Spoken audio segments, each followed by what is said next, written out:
नीतीश कुमार के लिए लालू प्रसाद यादव से तेजस्वी यादव भिड़ गए हैं। दोनों बाप बेटे में अब गहमा गहमी है, दोनों में तकरार है। अब हम ऐसा क्यों कह रहे हैं, इसी विषय पर हमारे साथ बातचीत करने के लिए हमारे प्रधान संपादक सुनील राउत हैं। उनका बहुत बहुत स्वागत है। मैं आपके साथ रंजना उपाध्याय।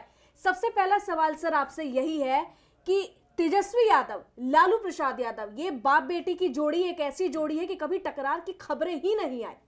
और नीतीश कुमार, आज पहली बार ऐसी खबरें आ रही हैं कि दोनों के बीच नीतीश कुमार के लिए लड़ाई हो गई, भिड़ गए हैं, दोनों आमने सामने हो गए हैं। ऐसा क्यों हुआ, हमारे दर्शकों को बताएं। जी नहीं, बेसिकली रंजना देखिए, बिहार की राजनीति में इन दिनों बड़ी उथल पुथल चल रही है।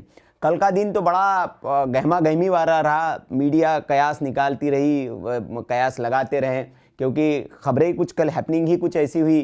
कल नए वर्ष का पहला दिन भी था, राबड़ी देवी का जन्मदिन भी था, तो कई मुलाकातें हुई। तेजस्वी यादव राजभवन गए, क्योंकि नए राज्यपाल भी आए हुए हैं। आरिफ मोहम्मद खान साहब केरल से आए हैं, जो राजेंद्र अरलेकर साहब है, उनकी विदाई हुई है, तो वो उनसे मुलाकात करने चले गए थे। अब इसके भी मायने निकाले जाने लगे, तेजस्वी राजभवन क्यों पहुंचे हैं।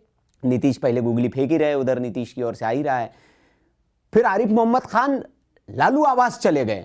लालू आवास वो इसलिए गए थे क्योंकि राबड़ी जी का जन्मदिन था, तो कहा कि हम नए आए भाई राज्य में, चलिए मिल के बधाई दे देते। तो जन्मदिन की बधाई देने वो पहुंचे थे, तो उसके भी मायने निकाले गए कि राज्यपाल भैया खुद पहुंच गए हैं। क्या सत्ता परिवर्तन होने वाला है? क्या फिर से लालू प्रसाद यादव का परिवार ताकत में आने वाला है, शक्ति में आने वाला है? फिर सम्राट चौधरी भागे भागे नीतीश कुमार से मिलने पहुंच गए। अब वो भी जाहिर सी बात है कि नए साल की बधाई देने पहुंचे होंगे। तो इसके तमाम तरह के कयास निकाले गए कि क्या नीतीश बाबू फिर पलटी मारने वाले हैं। और इन सब के बीच एक बयान आता है एक दिन पहले तेजस्वी यादव का। वो कहते हैं कि नहीं जी, वो नीतीश कुमार के लिए एंट्री बंद है, नो एंट्री है हमारे गठबंधन में, क्योंकि आएंगे तो हमको नुकसान ही करेंगे, इसलिए हम इनको नहीं लेंगे, बहुत हो गया, अब इनकी एंट्री बैन है। ये तेजस्वी यादव का बयान है, लालू प्रसाद यादव के सुपुत्र का। लेकिन कल एक इंटरव्यू देते हैं नए साल के पहले दिन लालू प्रसाद यादव एक यूट्यूब चैनल को, और उसको सुनेंगे आप तो वो कह रहे कि नहीं, सारी गलतियां माफ करने के लिए तैयार हैं हम। नीतीश कुमार जी का स्वागत है, आते हैं तो आए, मिलके चलाते हैं। अब जो है, बाप कुछ और कह रहा है, बेटा कुछ और कह रहा है, दोनों में सामंजस्य नहीं है। मतलब जैसे इंडिया गठबंधन का मामला चल रहा है ना, इंडिया गठबंधन में एक उत्तर भाग रहा है, दूसरा दक्षिण भाग रहा है। जब केंद्रीय चुनाव है तो सब एक हो जाएंगे, अब दिल्ली में है तो एक दूसरे पे ही लट्ठम लट हो रही है। तो इसी तरह का मामला कुछ लालू परिवार में दिख रहा है। जो कह रहे ना, भिड़ गए, वो पिताजी कह रहे बेटा ले ले, सत्ता का मजा ले ले, जैसे भी मिल जाए, कोई दिक्कत नहीं, नीतीश को साथ में ले लेते हैं। वो कह रहे कि नहीं जी, हम नहीं लेंगे। तो बाप बेटे में इस बात पर टसल चल रही है। हालांकि सही बात का, इससे पहले ऐसा नहीं होता कि तेजस्वी कोई लालू की बात टाल दे, लेकिन अब ये जो बयान आए हैं, इन बयानों से जो है अब ये बड़ा कि क्या लालू परिवार में फूट पड़ गई है, लालू प्रसाद यादव की बात नहीं मान रहे। क्योंकि आप तेज प्रताप को देखेंगे, जो छोटा बड़ा बेटा है तेज प्रताप, वो मुखालफत करते रहते हैं अपने भाई की। देखा भी होगा, वो बार बार पार्टी को लेकर सवाल भी उठाते रहते हैं, पार्टी के नेताओं को लेकर सवाल उठाते रहते हैं। तो उनके बीच में खटपट है, ये तो सब देखते हैं। अब पिता पुत्र के बीच भी खटपट हो गई है। तो क्या सवाल बिहार की राजनीति में अब ये पैदा हो रहा है कि आरजेडी में सब कुछ ठीक नहीं है? जैसे अखिलेश यादव ने उत्तर प्रदेश में किया था, मुलायम सिंह यादव को मंच पर, उनका वो बड़ी तस्वीरें वायरल हुई थी, वो खींच लिया था और समाजवादी पार्टी पर उन्होंने कब्जा कर लिया था। तो हालांकि चला तो यही रहे, लेकिन क्या अब तेजस्वी जो है अपना फुल कंट्रोल चाहते हैं? पिताजी अलग बात कह रहे, पिताजी की भी बात नहीं सुन रहे। तो इस तरह के तमाम कयास आ रहे हैं। लेकिन नीतीश कुमार ने जो है वो यादव परिवार में खटपट जरूर पैदा कर दिए हैं। जिस नीतीश के नाम पर बेटा मना कर रहा है, पिता कह रहे कि नहीं उसको ले लेंगे। अब नीतीश कुमार अपने, मतलब मोस्ट डिमांडिंग पर्सन है नीतीश कुमार बिहार की राजनीति में। वो जिधर रहते उधर सत्ता है। तो हाँ, तो इसीलिए अब वो नीतीश कुमार की वजह से लालू परिवार में जो है वो रंजना, वो खटपट दिखाई देने लगी। नीतीश कुमार का अगर मैं फैक्टर देखूं तो नीतीश कुमार एक ऐसे, अगर मैं 10 साल की बात करूं, खास तौर पे 10 साल की, जब से प्रधानमंत्री नरेंद्र मोदी प्रधानमंत्री बने हैं, इस बीच नीतीश कुमार एक ऐसा फैक्टर बनकर रह गए हैं कि चाहे वो कहीं पे भी चुनाव हो, नीतीश कुमार एक बहुत बड़ा एक सूत्रधार कह लीजिए या एक बहुत इंपॉर्टेंट पार्ट कह लीजिए इंग्लिश में अगर हम कहें तो, हाँ, हाँ। वो बन गए हैं। तो क्या आपको लगता है कि 2025 के चुनाव में वो फैक्टर रह पाएगा या उनकी छवि धूमिल हो जाएगी या खत्म हो जाएगी? नहीं, देखिए, भारतीय जनता पार्टी निश्चित तौर पर अपने बलबूते, क्योंकि नीतीश कुमार का कोई भरोसा नहीं है, most unpredictable man in the Indian politics, तो वो उनको कोई प्रिडिक्ट नहीं कर सकता। रात तक वो बीजेपी के साथ है, सुबह उठे तो पता चले कि मूड पर पलट गया उनका, तो बोले कि नहीं जी अब सरकार आरजेडी के साथ बनाएंगे, पलटू राम कहा जाता है उनको। तो भारतीय जनता पार्टी इसीलिए उन पर आंख मूंद कर भरोसा नहीं कर रही है। भारतीय जनता पार्टी का प्लान बी बिहार में मौजूद है, और मैंने जैसे बताया, कल भी हमने एक वीडियो बनाया था कि वहां पर एक नाथ शिंदे की तलाश कर ली गई है जेडीयू में, और नीतीश कुमार ने जैसी थोड़ी चूपटक की तो जेडीयू का भी हश्र वही होगा जो शिवसेना का हुआ है महाराष्ट्र में, जो एनसीपी का हुआ है, जो मध्य प्रदेश में कांग्रेस का हुआ है, शिंदे को खोज लिया गया। तो उस तरह का वहां पर प्लान बी एक्टिवेट कर लिया है कांग्रेस पार्टी की ओर से, माफ करिएगा, भारतीय जनता पार्टी की ओर से। तो ये जो फैक्टर है नीतीश कुमार, तो इससे निपटने के लिए जो है वो एक बी प्लान तैयार है, और इसीलिए आने वाले चुनाव में नीतीश कुमार को आपको देखना होगा थोड़ा सा जो है वो कॉम्प्रोमाइज करना पड़ेगा। अगर वो कॉम्प्रोमाइज नहीं करेंगे, क्योंकि बचा भी नहीं है अब नीतीश कुमार की हालत, आप देख सकते हैं कि नीतीश कुमार की हेल्थ का भी इशू है, जिस तरह से वो कर रहे हैं। अब उनको एक उत्तराधिकारी की जरूरत है, उत्तराधिकारी उनके परिवार में तो कोई है नहीं, तो पार्टी से ही जाहिर तौर पर कोई बनना चाहेगा, और जब पार्टी में बहुत सारे लोगों की महत्वाकांक्षाएं होगी तो वहां एकनाथ शिंदे खोजना बहुत आसान काम है बीजेपी के लिए, तो वो हो चुका है। और इसीलिए नीतीश कुमार आने वाले चुनाव में आप देखिए कि जैसे महाराष्ट्र में भारतीय जनता पार्टी डोमिनेट किया भारतीय जनता पार्टी ने, वैसे बिहार के चुनाव में भी आपको भारतीय जनता पार्टी दिखेगी।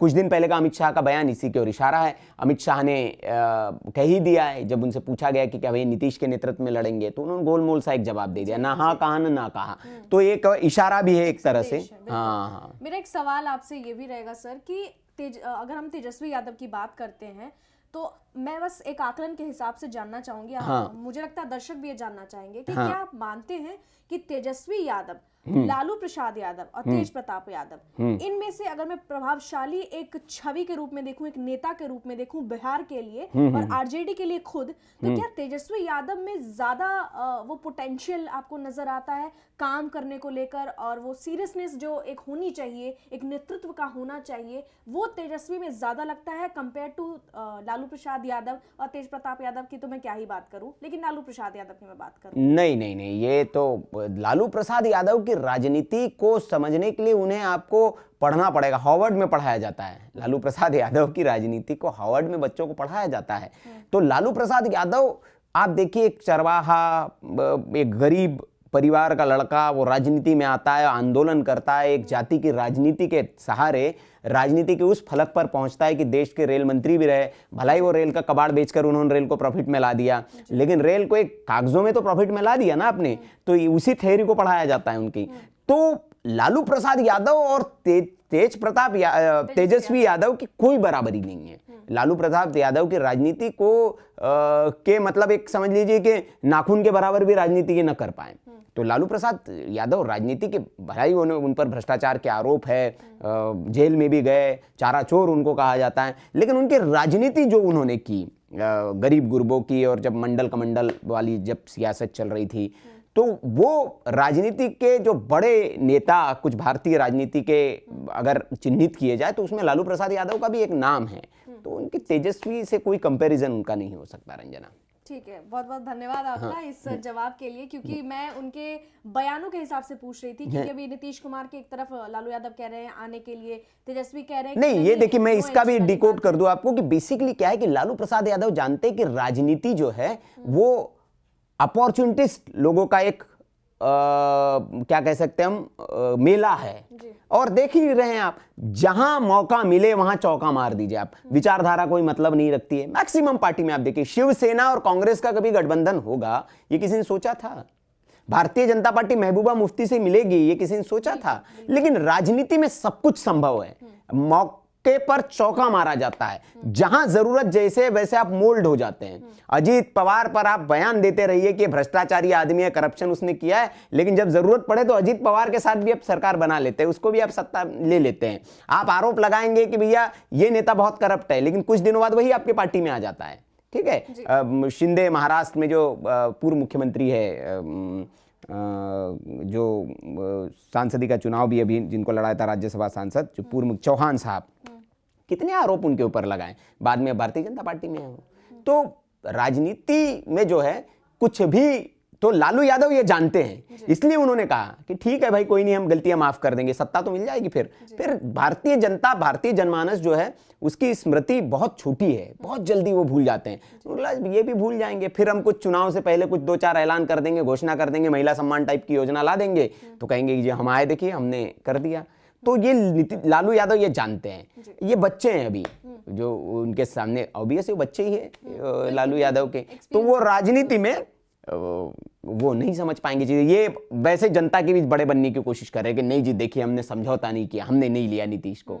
तो ये फर्क है रंजना। अच्छा, अगर मैं यही बात कर रही हूँ तो एक अभी आपने कहा कि लालू प्रसाद यादव बस ये देख रहे हैं कि सत्ता में आ जाए। हाँ। अगर सत्ता में आए तो क्या वही वाली जो इतिहास है वो फिर से दोहराई जाएगी कि नीतीश कुमार मुख्यमंत्री होंगे, तेजस्वी यादव उप मुख्यमंत्री होंगे? यही जाहिर सी बात है, समझौता इसी बात पर होगा। और तेजस्वी उप मुख्यमंत्री बनते, यही बहुत बड़ी बात है उनके लिए, पहली बार बन गए वो, इतने कम उम्र में उप मुख्यमंत्री बन गए, तो ये सारी बातें हैं जी। हाँ। अब बीजेपी की मैं बात करूंगी।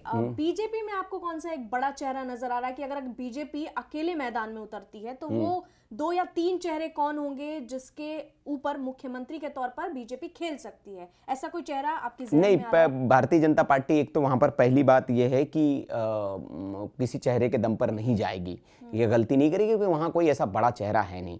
और जो रणनीति उड़ीसा में अपनाई गई, जो रणनीति आपके बाकी राज्यों में, जैसे राजस्थान में सिंधिया के नाम पर चुनाव नहीं लड़ा गया, वहाँ पे मध्य प्रदेश में भी भाई शिवराज के नाम पे चुनाव नहीं लड़ा गया, कहा गया कि हम मोदी के नाम पे चुनाव लड़ेंगे। तो उसी रणनीति पे बिहार में ये जाएंगे, क्योंकि बिहार में कोई एक नेता आप कर देंगे तो बाकी नेताओं के बीच में फिर वो हो जाते कि अच्छा इसको कर दिया गया। तो भारतीय जनता पार्टी की स्ट्रेटेजी रहती है कि चुनाव के बाद उसको करे। तो बिहार में मुझे लगता है किसी नेता को करेंगे नहीं, क्योंकि ऐसा कोई नेता नहीं है बड़ा अभी बिहार में। है सम्राट चौधरी है, बाकी जायसवाल साहब, बिहार में अच्छे नेता है भारतीय जनता, लेकिन वो उस बरक्स नहीं कि उसको सीएम चेहरा घोषित कर दे और पूरे प्रदेश के वोट उसको मिल जाए, ऐसा कोई नहीं है।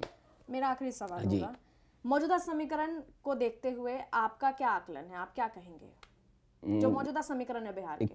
किस बारे में? कि 2025 चुनाव? जी बिल्कुल। अभी हम बहुत जल्दबाजी होगा रंजना, मैं ये पहले भी कहता हूं, क्योंकि हम जब बात करते हैं तो वो उसके तथ्यों के आधार पर हम बात करते हैं कि क्या मौजूदा परिप्रेक्ष्य है। अभी हालांकि एक नई पार्टी भी वहां पर जनसुराज पार्टी मैदान में है, नीतीश और बीजेपी साथ में है ही, आरजेडी कांग्रेस क्या साथ में आती है, और कौन सा दल उनके साथ होता है, टिकट का बंटवारा कैसे होता है, कौन कितनी सीटों पर लड़ता है, बीजेपी क्या अकेले लड़ती है या नीतीश के साथ लड़ती है, कितनी कितनी सीटों पर लड़ते हैं, और जनसुराज का क्या रोल होता है, और कौन सी पार्टी वहां जाती है, AIMIM ओवैसी जाते हैं। तो वो सब फिर जब हो जाता है, तो जब चुनाव की डेट डिक्लेयर होगी तब हम उसका विश्लेषण करके बेहतर बता पाने की स्थिति में होंगे।